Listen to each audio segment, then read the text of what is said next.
Good morning. How are you this morning? The light's very bright, isn't it? And I can confess to you that it's Wednesday night, really. It's about 8:30.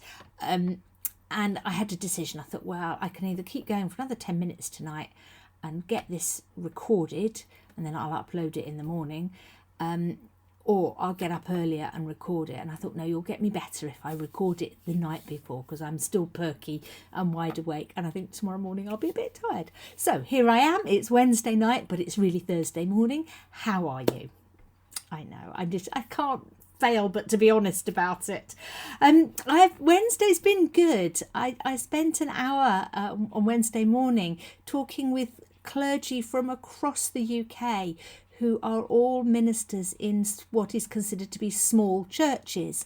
The category of small or smaller means congregations under the size of 50.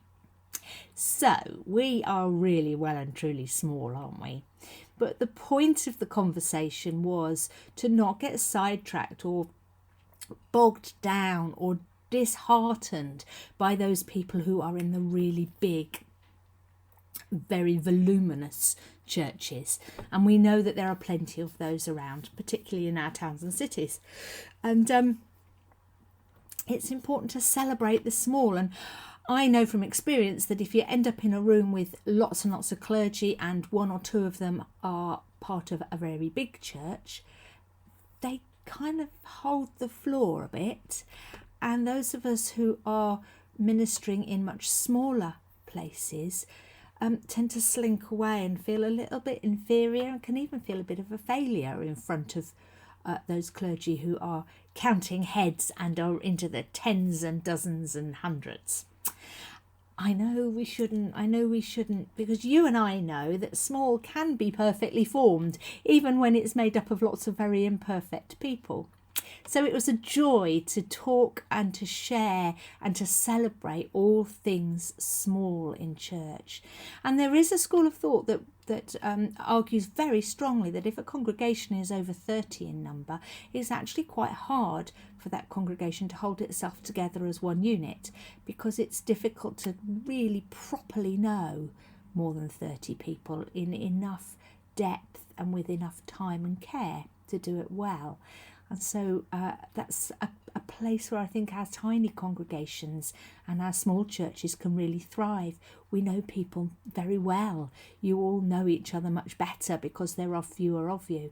And that's a huge, huge strength and something to celebrate. I think there's lots of other things to celebrate about small churches.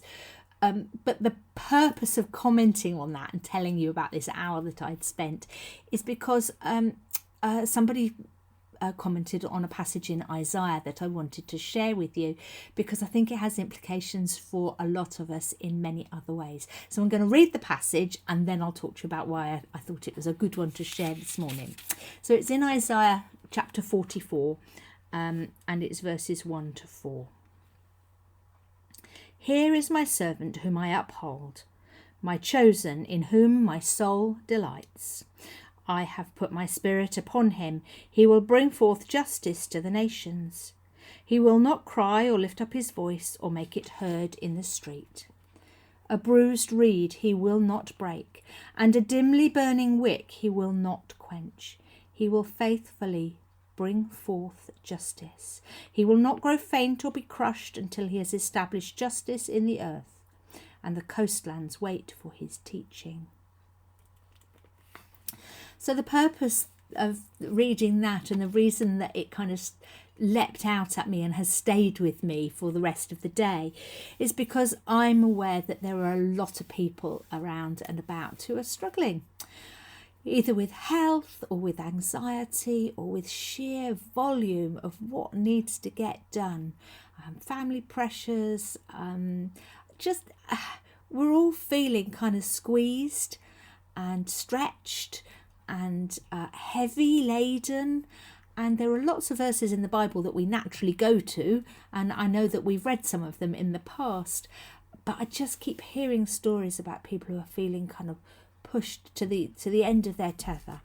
And so when I read that a bruised reed he will not break, and a dimly burning wick he will not quench, Oh, wow, what a comfort that is to hear. Do you find that comforting?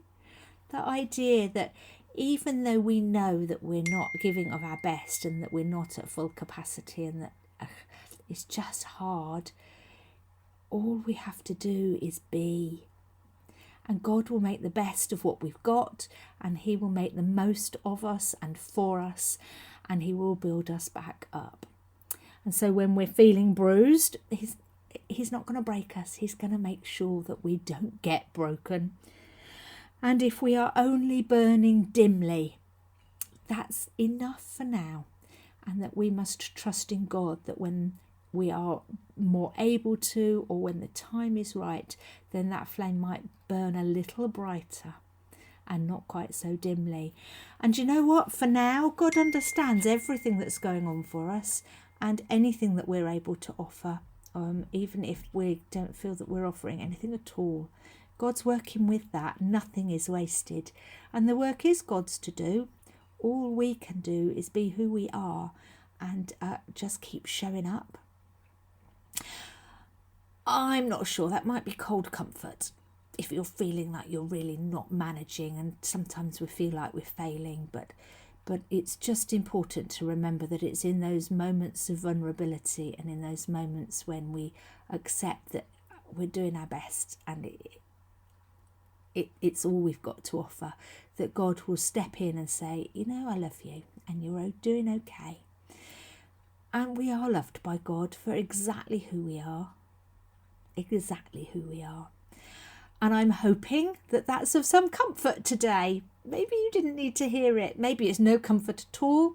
Maybe it's just what you needed to hear. I don't know. I just come on and I chat and I share with you what I'm finding helpful. And I really hope that it will have been helpful to one or two of you too. Right, I'm going to love you and leave you. And I hope you have a good day. And I shall see some of you. Be in touch. You know where I am. Lots of love and God bless. Bye bye.